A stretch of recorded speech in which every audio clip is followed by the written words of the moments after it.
11 days ago, on this channel, I gave you a number. 39. 39 seats out of 234. Margins under 5,000 votes. AIADMK in Chennai, decided by 137 votes in 2021. Mudaliars by 281. Tenkasi by 370. I told you these 39 seats would decide who governs Tamil Nadu in 2026. Tonight, with 19 hours left until counting begins on May 4th at 8 AM sharp, that thesis is no longer a prediction. It is a stress test about to become a verdict. 5.73 crore registered voters. 4.88 crore who actually cast ballots. 85.10% turnout, the highest in Tamil Nadu's history since independence. And 5 days of exit polls that contradict each other by 140 seats. By tomorrow afternoon, you will know whether I was right. But what you do in the next 19 hours determines whether you simply watch the result, or actually shape the conversation around it. Roll back to April 23, 2026. Tamil Nadu walked into the booth in 46-degree heat. Crore district recorded 92.63% turnout, the highest in the state. Salem hit 88.02.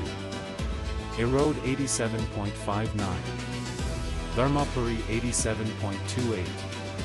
Tirupur 86.33.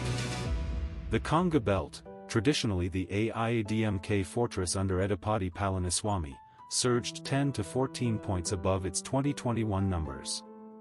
Chennai jumped from 59% in 2021 to 81.34% in 2026, a 22-point swing in a single cycle. Women voted at 85.76%. Men at 83.57%. Women outnumbered men in 214 of 234 constituencies. That is not a turnout. That is a tectonic shift. And the question is, in whose direction did it move? Then came the silence. For 120 hours after polling closed, no credible exit poll emerged. No leaked trend. No reliable whisper from counting agents. Every major force, DMK, AIADMK, TVK, went dark simultaneously. In every previous Tamil Nadu election, by hour 72, at least one party was projecting confidence through strategic leaks. This time, nothing. One senior psephologist called it the most opaque post-poll window he had ever seen in Tamil Nadu. The silence itself was a signal. When parties are confident, they leak. When they are terrified, they go dark. They were terrified. And they had reason to be, because of one data point that toppled every prior assumption. TVK had penetrated all 6 major caste blocs simultaneously. Gounders in the west. Mudaliars and Naidus in the north. Arundhathiyars and Dravidars in SC-dominated constituencies. Mukkulathor in the south and delta. No previous third force in Tamil Nadu, not DMDK in 2006, not MNM in 2021, not NTK ever, had breached all 3 dominant caste blocs. TVK, 26 months old, had. At 6:30 p.m. on April 29th, the silence broke. 9 major exit polls hit the airwaves within minutes. The averages, across all 9 pollsters, DMK-plus alliance projected at 126 seats. AIADMK-plus at 66 seats. TVK at 39 seats. 3 additional seats sit in the Others and Independents column, completing a mathematically clean 234. The majority mark is 118. On the surface, DMK-plus survives by exactly 8 seats, a razor that could vanish overnight. But here is the part every news channel skipped. Behind those averages, the variance is staggering. Axis My India projects DMK-plus at 22 to 32 seats, a collapse so severe it would rival the 1967 Congress rout that birthed the Dravidian era itself. Praja Poll, using booth-level data and demographic shifts, hands DMK-plus 148 to 168 seats, a comfortable victory. That is a 140-seat variance between two credible agencies. The same election. Different methodologies. Opposite verdicts. Axis My India waits rural booth manager interviews and gives TVK 98 to 120 seats. Praja Poll relies on urban phone survey response rates and assigns TVK 18 to 24. One pollster sees a three-way earthquake. The other sees a DMK landslide. Both cannot be right.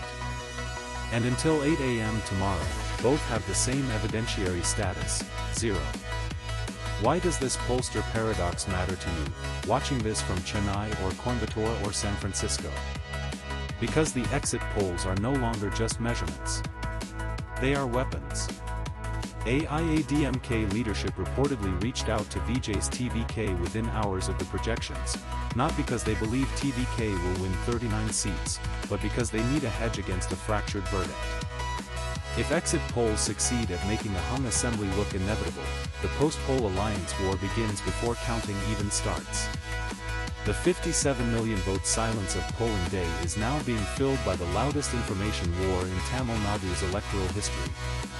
And the only number that cannot lie is the one inside the EVM, locked in strong rooms across 234 constituencies, opening at 8 a.m. sharp on May 4th. 19 hours from now. So which 39 seats actually decided? I went back into the Vikatan 234-seat dataset and isolated every constituency with a 2021 margin under 5,000 votes. There they were. Exactly 39. I have grouped them into 3 counting day waves. Save this video. Reopen each wave at the right hour tomorrow morning.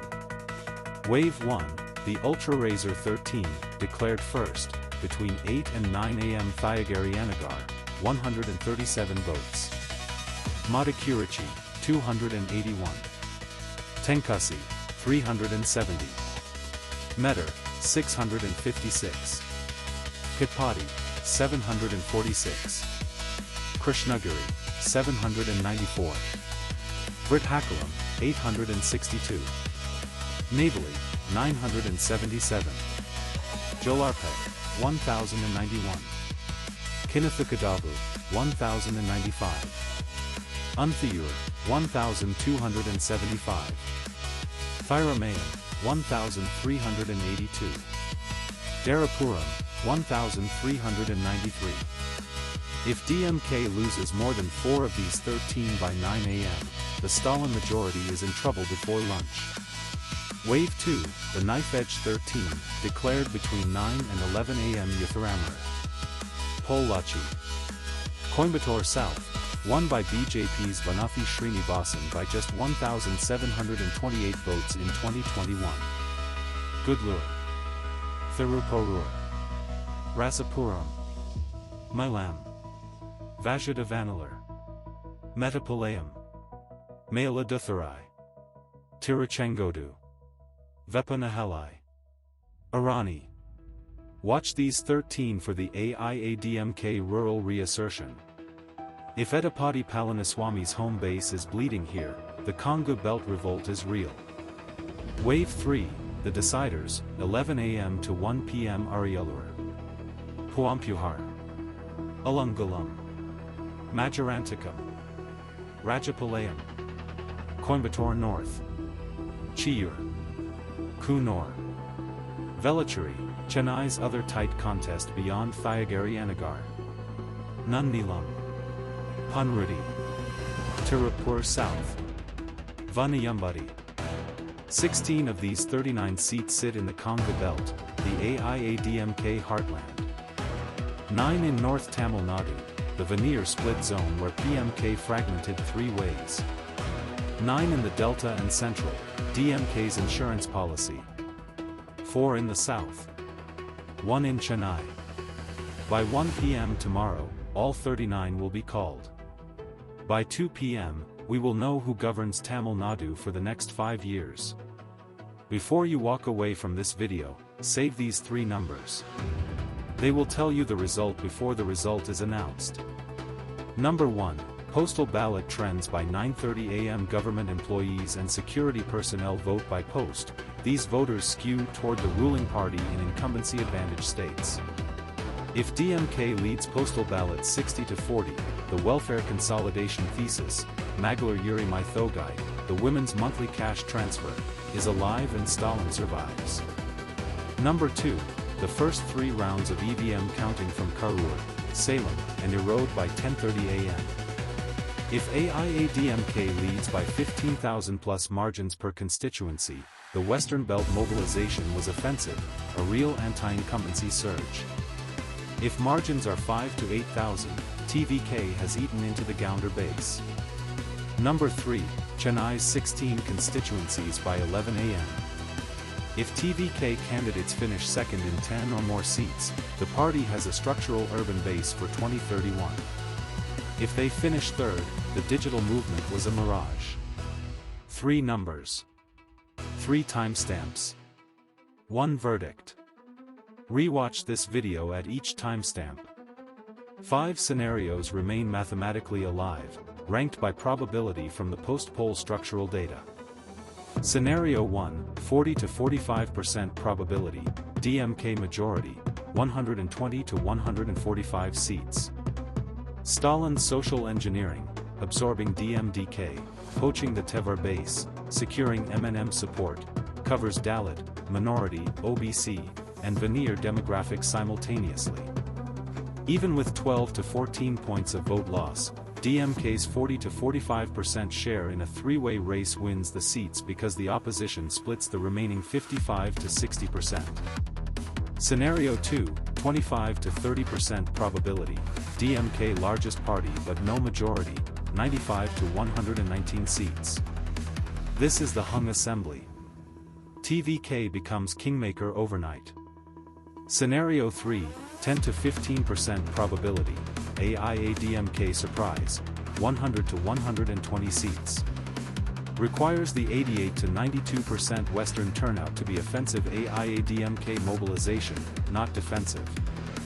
Scenario 4, 10 to 15% probability, TVK breakthrough, 40 to 70 seats. Requires vote share above 28% with concentrated geographic clustering in Chennai, Trichy Belt, and urban pockets. Scenario 5, under 5% probability, TVK dominant, 80 plus seats. Requires a youth turnout no data currently supports.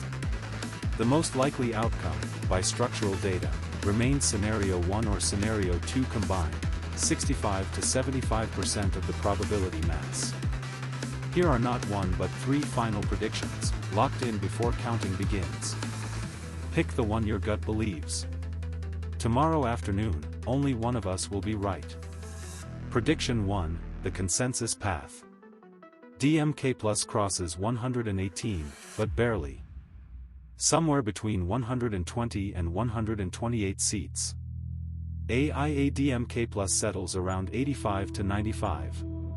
TVK wins between 15 and 25 seats, short of Kingmaker, but enough to make 2031 the year Tamil Nadu becomes a permanent 3-party state. This is the safe bet. This is what 8 of the 9 pollsters average to. This is what the structural data says. Prediction 2, the hung assembly. DMK-plus falls just below 118. AIADMK-plus surges past 100. TVK lands between 35 and 50 seats. No one reaches the majority. Vijay becomes Kingmaker overnight. Stalin scrambles for an alliance. EPS opens his door. The man with 35 seats decides who governs 68 million people. This is the scenario every party office is privately wargaming tonight. Prediction 3, the one nobody wants to say out loud. Now hold on. Look at the third option carefully. Axis My India, India Today's pollster, is the lone outlier among 9 agencies. They project DMK-plus at a catastrophic 22 to 32 seats.